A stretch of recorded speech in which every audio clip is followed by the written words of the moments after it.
Today I will be doing a slope repair test for claim number 4496W710J. The tools that I'll be using to do this will be a roof snake, flat pry bar, scraper, and a hammer.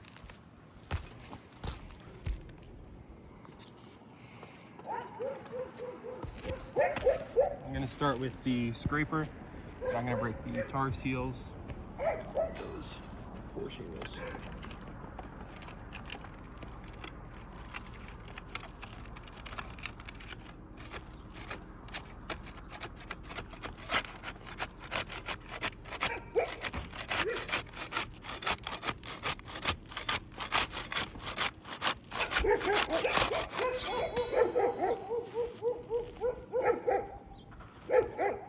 So that one's released.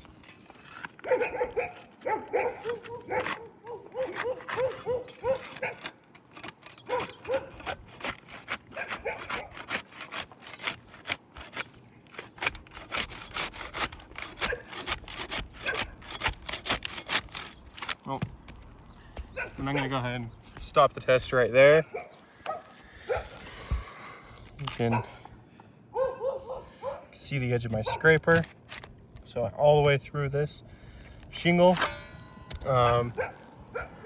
So I would not recommend repairs, because if we try to repair individual shingles with the edge of this shingle, because there was significant amounts of granule loss, like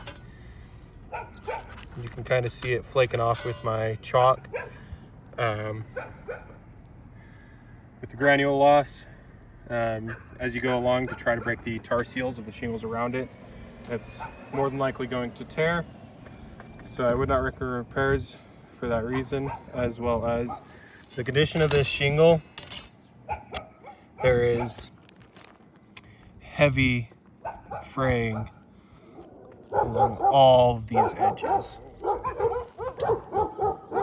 as you can see, as well as heavy granule loss. You can see right there, there's virtually no granules in just that little half-inch section, as well as right here on the applique. So again, I would not recommend repairs for those reasons.